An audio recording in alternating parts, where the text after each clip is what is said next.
Shalom Bapak Mama, Saudara-saudariku yang diberkati Tuhan. Selamat bertemu kembali di Suara Marturia, Rabu 15 Mei 2024. Hari ini kita akan merenungkan bagian firman Tuhan yang terambil dari 2 Samuel 12 ayat 15 sampai dengan ayatnya yang ke-25. Sebelum kita membaca dan merenungkan bagian firman Tuhan ini, mari kita berdoa. Bapa di surga, Bapa yang kami sembah lewat anak-Mu Yesus Kristus, Tuhan dan Juru Selamat kami. Saat ini kami akan membaca dan merenungkan bagian firman-Mu. Mari Engkau memberkati kami. Biarlah hikmat dan kebijaksanaan ada dalam hidup kami, agar kami melakukan apa yang menjadi maksud Tuhan dalam kehidupan kami setiap hari. Amin. 2 Samuel 12 ayat 15 sampai dengan ayatnya yang ke-25. Di bawah perikop Nathan memperingatkan Daud sehingga Daud menyesal.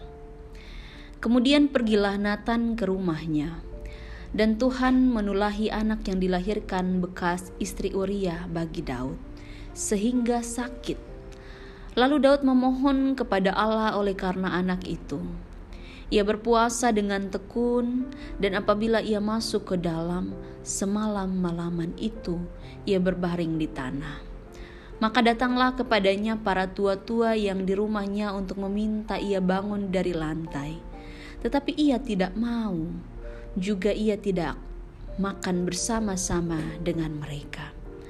Pada hari yang ke-7 matilah anak itu, dan pegawai-pegawai Daud takut memberitahukan kepadanya bahwa anak itu sudah mati. Sebab mereka berkata, ketika anak itu masih hidup, kita telah berbicara kepadanya, tetapi ia tidak menghiraukan perkataan kita. Bagaimana kita dapat mengatakan kepadanya, anak itu sudah mati? Jangan-jangan ia mencelakakan diri. Ketika Daud melihat bahwa pegawai-pegawainya berbisik-bisik, mengertilah ia bahwa anak itu sudah mati. Lalu Daud bertanya kepada pegawai-pegawainya, "Sudah matikah anak itu?" Jawab mereka, "Sudah." Lalu Daud bangun dari lantai, ia mandi dan berurap dan bertukar pakaian. Ia masuk ke dalam rumah Tuhan dan sujud menyembah. Sesudah itu pulanglah ia ke rumahnya, dan atas permintaannya dihidangkan kepadanya roti, lalu ia makan. Berkatalah pegawai-pegawainya kepadanya, "Apakah artinya hal yang kau perbuat ini?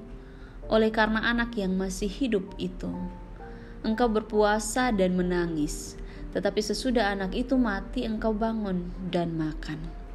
Jawabnya, "Selagi anak itu hidup, aku berpuasa dan menangis. Karena pikirku, siapa tahu Tuhan mengasihani aku sehingga anak itu tetap hidup. Tetapi sekarang ia sudah mati. Mengapa aku harus berpuasa? Dapatkah aku mengembalikannya lagi?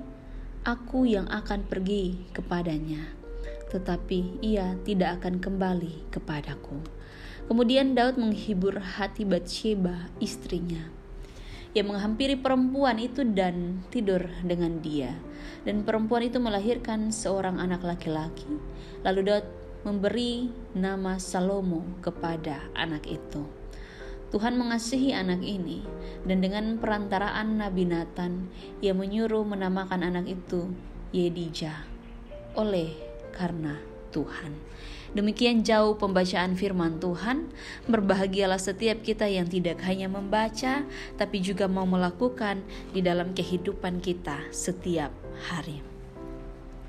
Bapak, Mama, saudara-saudariku yang diberkati Tuhan, tema yang membimbing kita ialah tekun berdoa, bukan tekun berdosa. Kita terus diajak untuk bagaimana hidup di dalam doa dengan Tuhan. Artinya kita diajak untuk bertekun. Kita tidak boleh meninggalkan yang namanya hidup berdoa dengan Tuhan. Dalam setiap jalan kehidupan kita, jangan pernah kita meninggalkan doa. Tapi dalam kenyataannya, kita sering meninggalkan doa itu sendiri sebagai cara kita untuk bertemu dengan Tuhan, untuk menyampaikan segala sesuatu yang kita rasakan dalam kehidupan kita. Kita sering meninggalkan perjumpaan itu, dan kita lebih sering berjumpa dengan yang namanya dosa. Jadi kita tekun berdosa, bukan tekun berdoa. Bapak, mama, saudara-saudariku yang diberkati Tuhan, dalam cerita yang sudah dibacakan kepada kita, melalui teks ini kita belajar. Daud ini dia tahu bahwa keadaan anaknya ini merupakan hukuman dari Tuhan.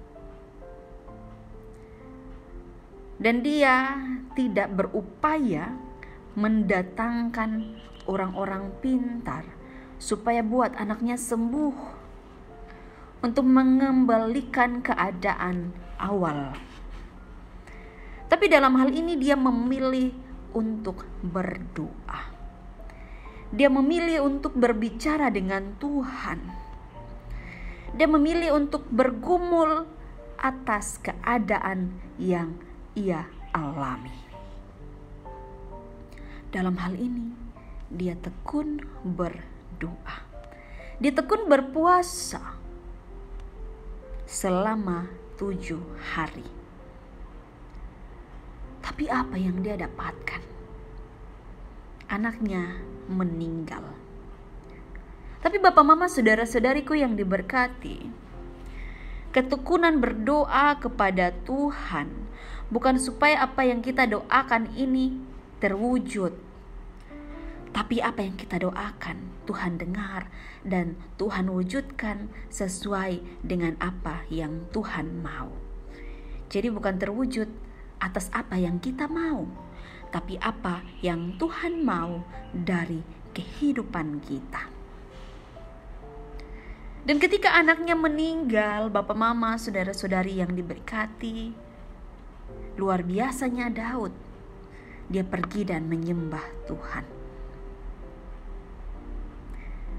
Ini berarti bahwa Daud memiliki pengharapan kepada Tuhan, hidup di dalam Tuhan.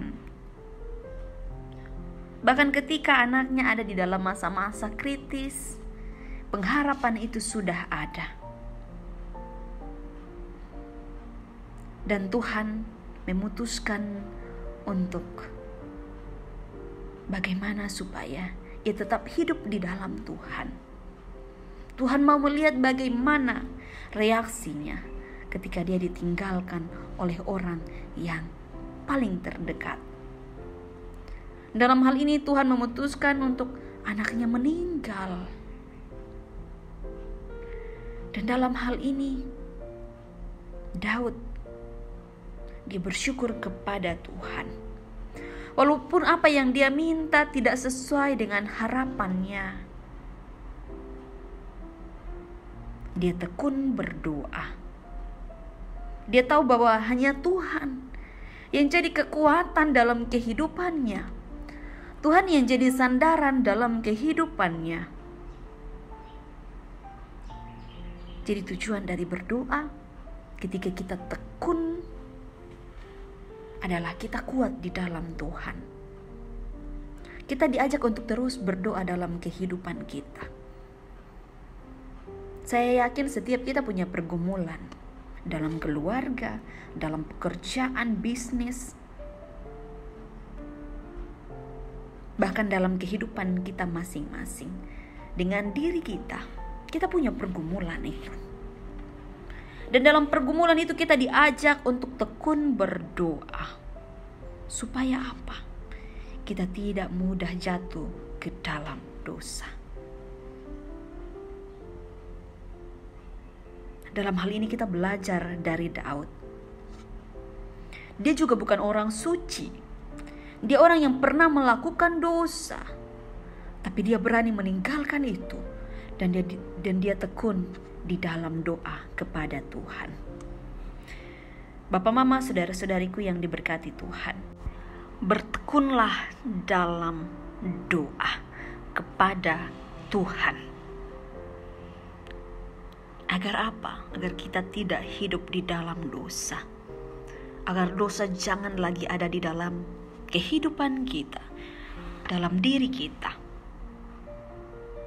Mari kita menyambut Tuhan dalam kehidupan kita dengan terus berdoa. Amin. Mari kita berdoa. Tak henti-hentinya kami datang kepada Tuhan melalui doa. Kami tahu Tuhan yang akan menolong kehidupan kami. Kami tidak bisa menolong diri kami sendiri. Karena itu melalui doa kami datang kepada Tuhan. Karena kami tahu pertolongan yang sejati itu hanya datang daripada Tuhan. Mari memberkati kehidupan setiap kami ya Bapa. Biarlah kehidupan kami menjadi berkat di mana saja kami berada. Amin. Bapak, mama, saudara-saudariku, terima kasih telah mendengarkan suara Marturia. Tuhan Yesus memberkati kita semua. Sampai jumpa.